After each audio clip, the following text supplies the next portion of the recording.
Drivers who switch and save with Progressive save over $700 on average, and those savings add up. Imagine what you could buy in the future. Hey, remember how 20 years ago I switched to Progressive? Well, now it's the future, and I used all those savings to buy this new hologram phone. Because, it's the future, and everything is holograms now. So switch to Progressive and save big, because those savings can add up in the future.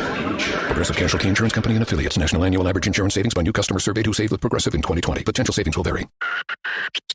Back-to-school doorbusters are in session at JCPenney. Through Sunday, while they last, save 60% on Izod school uniforms. Load up on $9.99 Arizona graphic tees. And soak up the last drops of summer with shorts for the family, starting at $12.99. If it's easier, shop jcp.com now, pick it up curbside later. Shopping is back.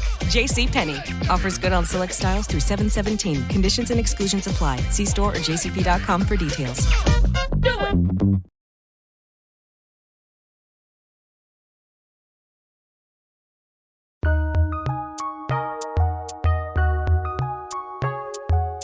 Welcome to the Fantasy NBA Today podcast.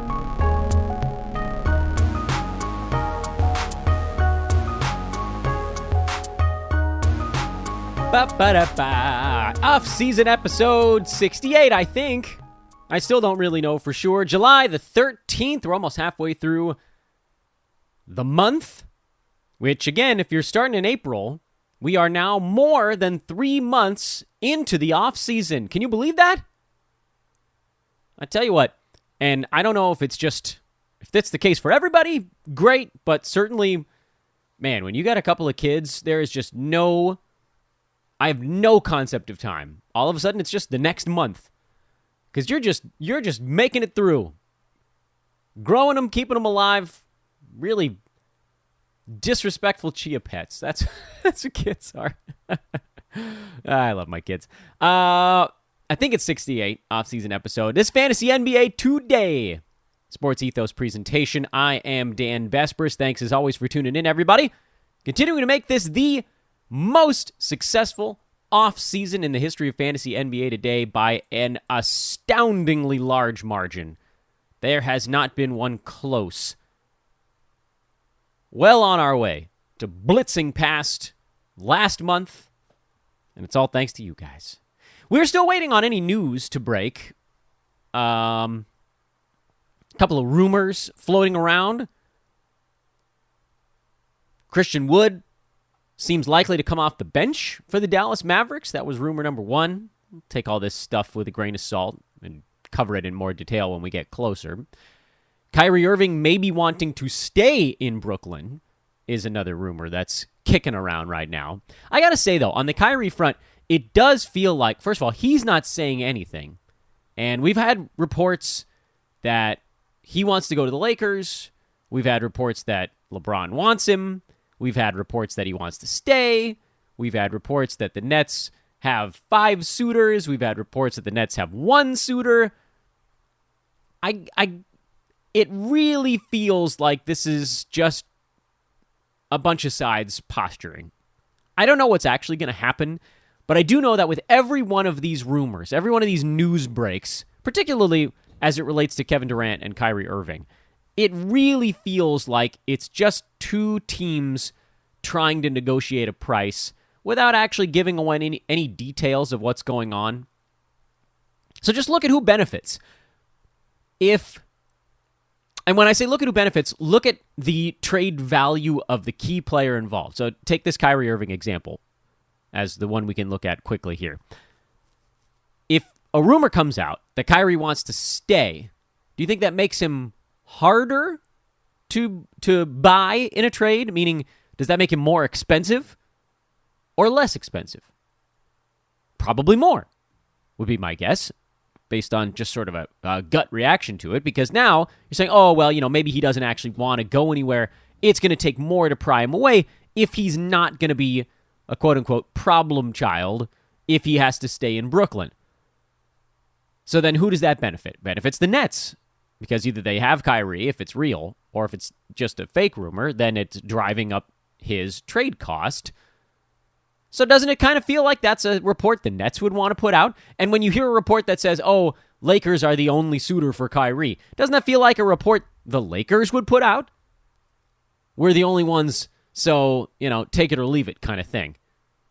And when you hear a report that says, the Mavs and the Raptors and the Knicks and all these other teams, they're all interested in Kyrie, and that means a bidding war is coming. Don't you feel like that benefits the Nets? It's pretty easy to figure out who's dropping these things into the media. Just saying. Don't believe all of it. It's just a story that's taking its normal course, and whatever happens will happen, and then we'll deal with it. Other little rumors. Donovan Mitchell apparently not necessarily locked into being a long-term member of the Utah Jazz, but it would take a Gobert-level package to get him to pry him loose. Or, with the Jazz now collecting first-round picks from now until the end of time, thanks to the Rudy Gobert trade, could they use Donovan Mitchell to go get someone else? Is another question. So Utah, far from done, it would seem, with their offseason. Maybe. And then much smaller rumors, Jared Vanderbilt, who is currently a member of the Jazz, and Patrick Beverley, also currently a member of the Jazz, would then kind of be on the trade block if the Jazz are going into rebuild mode. And man, they could do it quick if they wanted to. If they trade Donovan Mitchell and get 4 first-rounders or whatever that is, and the Rudy Gobert trade, I think they got 3 and some pick swaps, or was it 4 and some pick swaps? I mean, they could end up with like 7 first-round picks over the next 4 or 5 years, plus their own. So I guess it's more than that. And then could they get a first for Jared Vanderbilt? I would think probably. He's a good young ball player. Would they get a first for Pat Beverley? Maybe a second.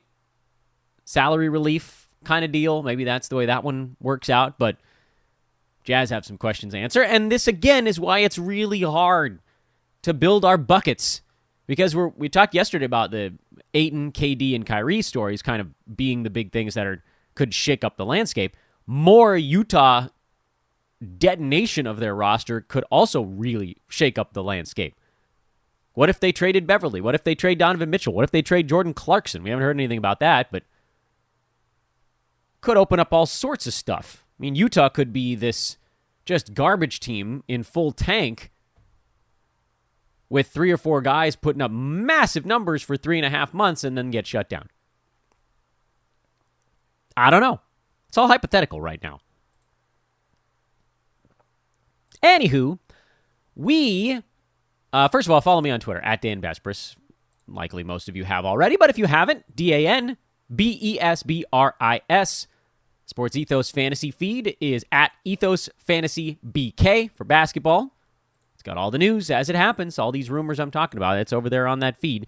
And it's recruiting time here at Sports Ethos. If you're interested in breaking into the industry, we got the spot for you. Major sports, pretty much all of them. We don't really have anything going on hockey. Sorry. But we got NFL, we got baseball, we got basketball, obviously. Have for some time, but we're branching out. DFS, player props, all that good stuff. Hit me up if you're interested. We're looking for folks that are ready to get in and start punching away.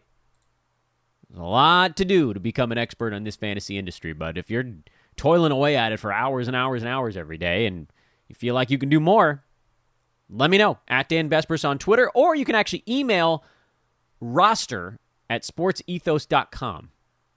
I can actually get my hands on those emails and yank them out of the pile. We've been talking about Yahoo's rankings, and it's been sort of fits and starts as it pertains to, how far we've gotten along. We're through the top 30 technically, but, we've been kind of just taking in chunks. And my intention is to continue to do chunks of 10 or more if we can get to them. But it does seem like every day, as we're working our way through this stuff, we get, I don't want to say waylaid necessarily, but I do think it's important stuff that we're covering. So today, let me just give you players 31 through 40. We'll start there, and then we'll talk a little bit about what that chunk meant and kind of relay it back a little bit, because remember, the tail end of the 21 to 30 chunk was actually a series of, I don't want to say colossal misses, but nearly colossal misses. So 31 through 40. Chris Paul, you know how I feel about that one. De'Aaron Fox, Jaylen Brown, Chris Middleton. Ooh, Chris Middleton, by the way, had surgery on his wrist, which I don't remember if that was one we knew was coming or not. It's long enough ago. may or may not be ready for the start of the season. Eee. We'll know more, again, by training camp. But anyway, Brandon Ingram, Christian Wood, John Morant, Drew Holiday, Rashawn Holmes, and Clint Capella. Interestingly, the players in this group, with the exception of Rashawn Holmes, were fairly healthy. Fairly. Not perfect, but very few complete and total injury disasters. Rashawn Holmes was kind of the only injury disaster after having a couple, actually, in each of the last two groups. We had Dame in the first one, Paul George, Bradley Beal, Anthony Davis, all badly hurt in that second group. Adebayo and Jimmy Butler, relatively hurt in that second group. In the third group, Westbrook actually wasn't hurt. He was just terrible. Michael Porter Jr., badly hurt. DeAndre Ayton actually missed a bunch of time. Shea was shut down. In this third grouping, De'Aaron Fox had a long stretch of injury, and then he played again, and then they sort of half shut him down at the end. So we'll call him somewhat injured, but he wasn't getting there on a per-game basis anyway. Ingram was hurt on and off pretty much throughout the year. John Morant was hurt a little bit more than average. Not a ton of massive ones. One kind of medium one, and then a lot of little things. And then Rashawn Holmes was kind of the big one in that group. Which means we can do a better job of analyzing really how these picks went by kind of just looking at the per-game numbers. Who did and didn't belong there? Chris Paul obviously did belong there. He was number 19 on a per-game basis. Beat his ADP by a full round. And somehow came back quickly from that big injury and beat his ADP by a round on the total side as well. De'Aaron Fox was number 98 per game. Didn't even matter if he was healthy or not. That was a bad pick. Dude can't shoot free throws. Doesn't hit that many three-pointers. They're just holes. High turnover fantasy game. He's not a 9-cat guy. Jaylen Brown, didn't hit his marks. It was a guy that I felt was getting overdrafted. I think I even said it last year. I thought he was... I don't know. There was this expectation that something else was going to happen there, but his free throw number is not that great, and it sort of topped out. It seemed like his field goal number had gotten almost too high. So yeah, this was a little bit of a mean reversion kind of year for him, and he probably does belong closer to 50 than 30. Chris Middleton was fine. He did fine. Brandon Ingram underperformed, was terrible the first half of the season, actually was pretty good in the middle towards the end, but the injuries waylaid him a little bit. So he might actually end up being sort of a borderline value, although you got Zion coming back, so plenty of handicapping to do there. Christian Wood, way too risky there. I said that a bunch of times during draft season, so I feel pretty good about that warning. And he was number 81 per game. Free throws, mostly, the issue there. John Morant was better than I expected at number 49 per game, but still didn't hit his ADP, even with what I thought was about as good a season as he could have put together. 27.5 points, 6 boards, 7 assists, 1.2 steals, 49% from the field, but minimal three-pointers, bad, high volume. The free throw stuff becomes a bad thing, and then high turnovers. Great 8-cat, because that 3.4 turnover, he does get a little bit of a bump there. But until he gets his free throws shooting up around 80%, if he's taken that many of them, he's going to have a tough time getting inside the top 30. Could he make that next leap? Yeah, I mean, he's damn good.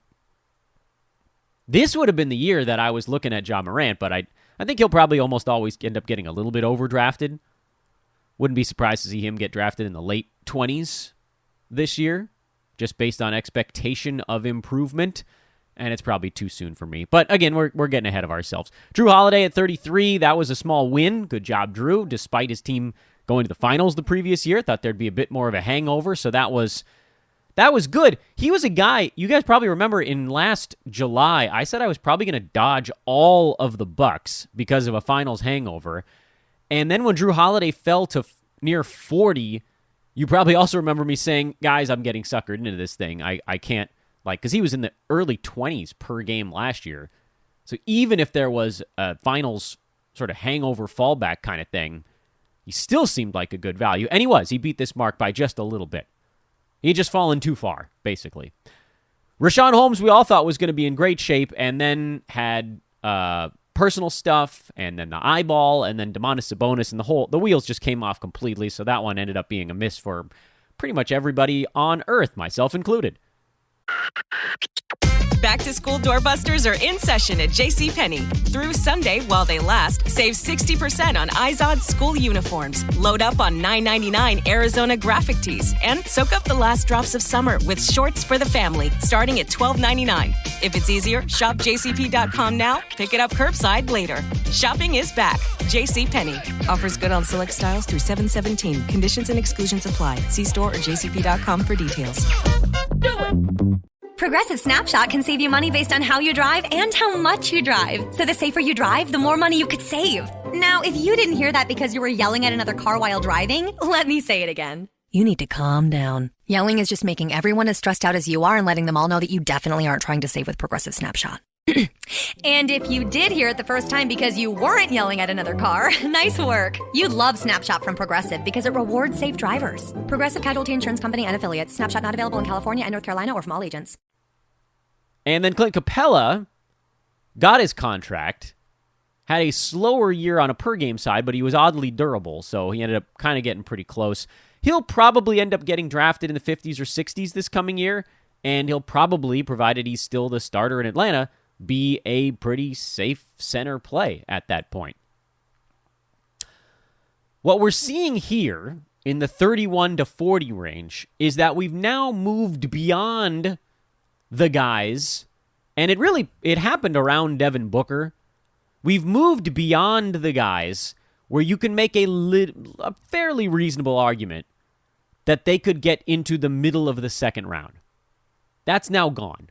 Donovan Mitchell, probably not going to get there, but you could make an argument. Freddie VanVleet definitely could make an argument. LaMelo Ball, yes. Gobert, less, yes. Booker, maybe. Russ, no. Michael Porter Jr., yes. If he was healthy. Randall, no. Ayton, no. Shea, probably not. Chris Paul, yes. And to me, Chris Paul at 31 was actually the end of that next grouping, which ran from the ultra-high upside early second-round guys that all fell on their face this year through Chris Paul.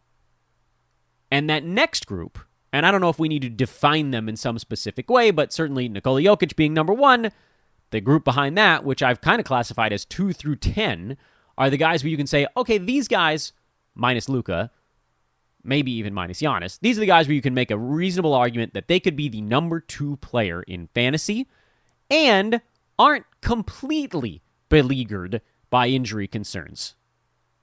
Maybe Kevin Durant and Joel Embiid.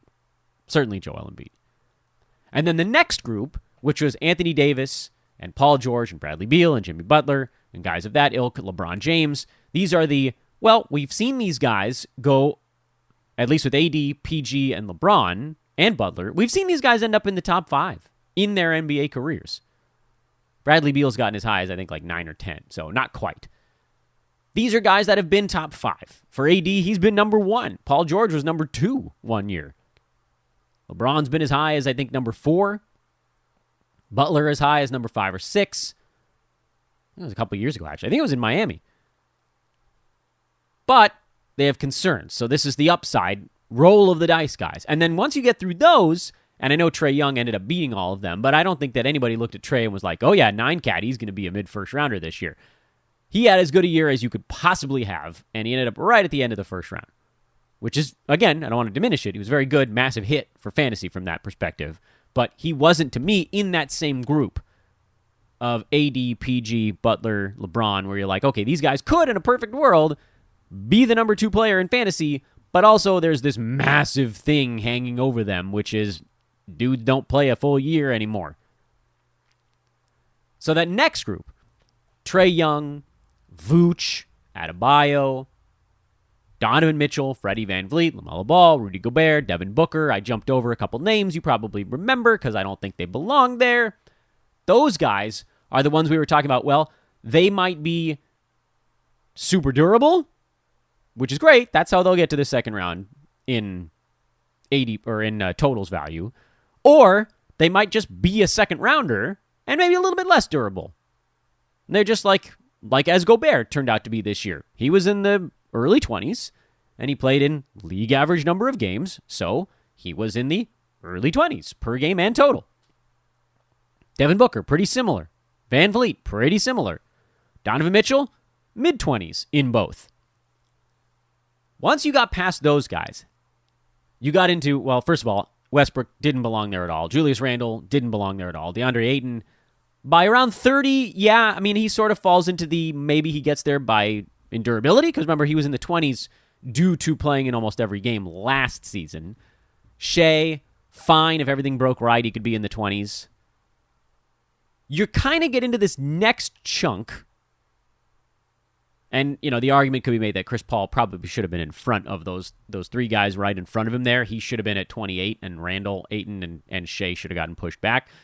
But I think at Chris Paul, you can officially end the marker for, could this person in a reasonable universe end up as a second rounder or better by totals or by averages, but specifically by averages?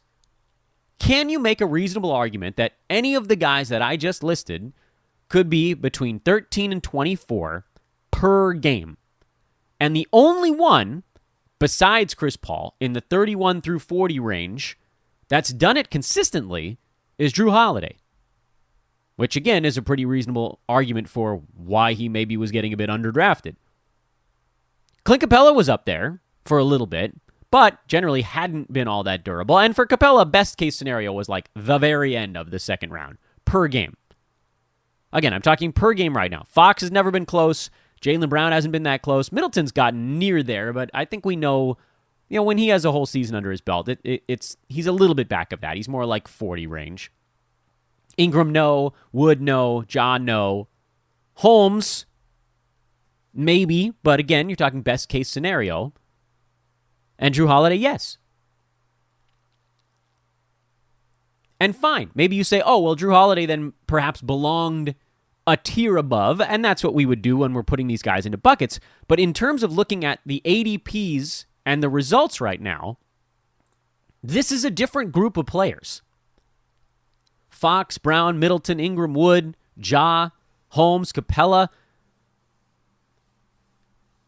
This is now part of a much larger group where people are trying to make the self-argument that there's enough upside to take a shot on them. We're now towards the end of the third round, beginning of the fourth round, and you're starting to now make a very difficult decision, but a reasonable one. Do I go? Who do I go with?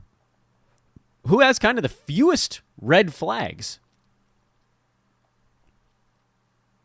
I didn't like many of the guys in that group. But luckily, Chris Paul pretty much always fell to me at that spot. And Drew Holiday was falling to me when I had teams in that spot. So I ended up with, as usual, a lot of Chris Paul, a lot of Drew Holiday. And early in the, as you sort of pivot now and come back into the next grouping, which we'll probably do on tomorrow's show, you actually ended up with better results, which I think tells us all we need to know in terms of what good are the ADP numbers to us. We're now entering a new zone in ADPs, which basically, remember how we've talked before about how no man's land happens near like 70? And by the way, that's still relatively true. Like, if we're looking at the absolute value differences on these things, remember when we took Dame out, the first round was 7.5. Second round is 57. But again, that's Paul George, that's Beal, that's AD. It was a really weird second round. There's a stretch there between 17 and 26 where they were only missing by like 14. And that's why, again, I'm telling you guys, don't overreact to that or I guess it's the third, if Jokic counts as his own group. Don't overreact to what we saw in that third chunk that Anthony Davis threw basically Chris Paul minus some very obvious names that didn't belong in there, specifically Russell Westbrook and then Porter, who got hurt. But again, pull those guys out, and the 12 through 31 group, That's only an absolute value miss of like 20-something. It's really not nearly as grotesque as it appears. It was like 50 whatever. It's actually 17, by the way. It's 17 in that group. If you pull out the grotesque Russell Westbrook, Michael Porter duo right in the middle there. But then, all of a sudden, there isn't like that one guy you could just pull out to fix the misses. They're all misses.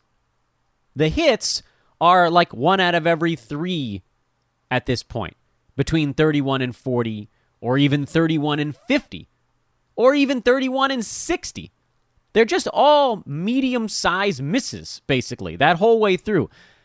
As far as No Man's Land goes, it does still exist, and it does still happen kind of in that, like, 65 range, where it's like, look, just take who you want after that point, because the miss size fluctuates between 90, 95 for a 10-pick stretch, and then drops back down to like 35, and then back up into the 90s, and then back down into the 50s. It's all over the map. So it's mostly giant misses, then there's a couple in a row where they're a little bit better.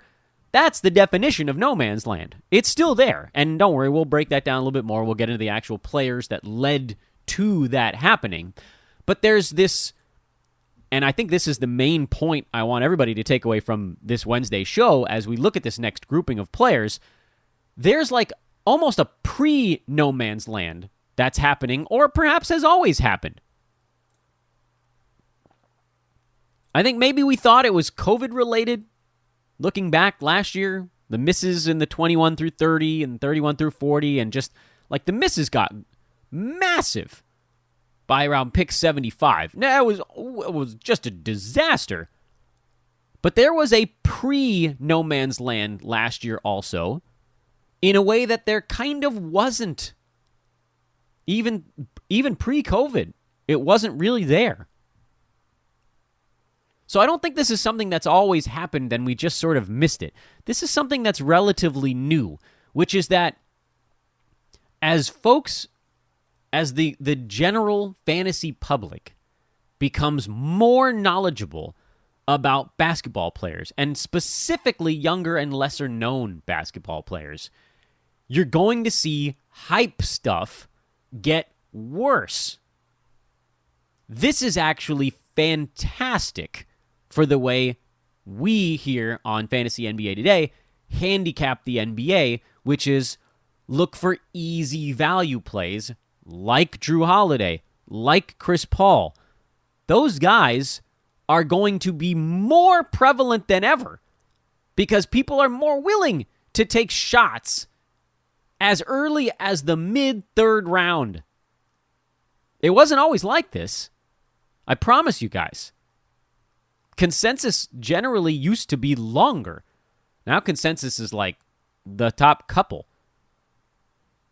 This is really, really good because those of us that spend way too much time with this stuff, guilty as charged, it becomes easier to kind of see the forest for the trees, as if to say, sift through being able to decipher, the individual details in all of this and not getting lost in the fact that everybody wants to have the next big thing. Like Chris Middleton, if you took him in the late 30s, you ended up fine. You ended up in actually way better shape than most of the other players in your league drafting in that neck of the woods. This is what ADP means. And I know that you might be able to look back at your league and say, oh, these guys didn't go in that order in my league. Fine, of course they didn't. ADP is an average. It's not going to be this in everything. But, just looking at the 10 names I just listed off, Chris Paul, again, I'll read them again. Paul, Fox, Brown, Middleton, Ingram, Wood, Morant, Holiday, Holmes, Capella. Of those guys, two beat their ADP on a per-game basis. Two of those guys beat their ADP on a totals basis. 3 of those guys either beat their ADP or were within 10 of their ADP on the negative side. Drew Holiday, Chris Paul were the two that beat it, and Middleton was the one who was just behind. You notice anything particularly notable about those three names I just listed? John Morant, by the way, on the per-game side, was the fourth closest. Clint Capella was the fourth closest on the totals side. If you want to put Ja in that group, we can say there were 5 guys that you could classify either as a win or a near win or a neutral. 5 out of those 10 were win, near win, or neutral. Very, very small loss I'm counting as neutral. Basically, if you're super duper close, that's fine. Of the 5 names I just listed, what do you think the average NBA service time was of those guys? Chris Paul, about 30 years he's been in the NBA. Drew Holiday, he's been around for about 20 years himself. I mean, yeah, I'm being facetious here. Middleton's been around a while. Capella's been around a while. What about the guys that didn't hit? De'Aaron Fox, Brandon Ingram, Christian Wood, Holmes, unfortunately. Can't exclude him. Weird circumstances there. Which are the guys, if I told you to pick out the guys in that list you think would be what you'd call kind of the buzzier names, wouldn't you say Fox, Ingram, Wood, Morant? And Ja was close, although again, injured, so by totals he wasn't a hit, but per game we'll put him in there just to make our numbers look worse, honestly. I'm worsening the numbers on purpose, so you guys know I'm not trying to screw with anything here. And if you said, who are the super safe old guy plays with just no shine at all? You'd say Middleton, Holiday, Chris Paul. This early, it's not even no man's land. It's the wrong name for it. Because no man's land is where everybody has an equal shot and it's just a free-for-all. You take whatever guy you think has some kind of prayer, and we'll get there. This isn't an early no man's land. It's not a pre-no man's land. This is Buzzland. It's Buzzland. Because people don't generally want to spend one of their first 2 picks on something hyper buzzy. Unless it's like something so wild that it's something that's like, oh, it's just crazy enough to work. Like LaMelo Ball was one where everybody's like, okay, this guy's the next big thing. Okay, fine. But most of the names, Devin Booker and above that we talked about, were not buzzy fantasy players. These were established in some capacity. You might think they go a little up, a little bit down, whatever. Established. LaMelo Ball is the only guy in the first 25 names that wasn't established. 26 through whatever, 40 right now. Maybe it goes farther. We'll find out about that tomorrow. That's Buzzland. I'm going to take a shot here. It's my 3rd round pick. I'm not going to get blah, blah, blah. He's not coming back to me. There's all this hype. Buzzland. This is where you can just clean the crap up in your leagues. Because guys that aren't buzzy are always going to be floating around there. Jonas Valanciunas at 52. DeMar DeRozan. Time Lord was not buzzy this last year. Now he is. Womp womp. If you find guys like Chris Paul or a Drew Holiday or a Middleton or even Tobias Harris, who wasn't as good per game, but, durable again. Well, what if you went Porzingis? Everybody hates poor Kristaps, but he crushed his ADP per game and probably will again.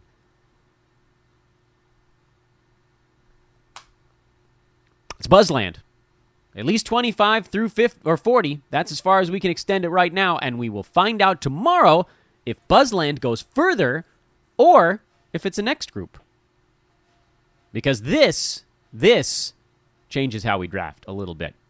I'm Dan Vespers for Fantasy NBA Today. Have a delightful Wednesday. Please do continue to check out our baseball and football coverage and hit me up if you want to be a part of what we're doing here at Sports Ethos. Talk to you tomorrow, everybody. Thanks again.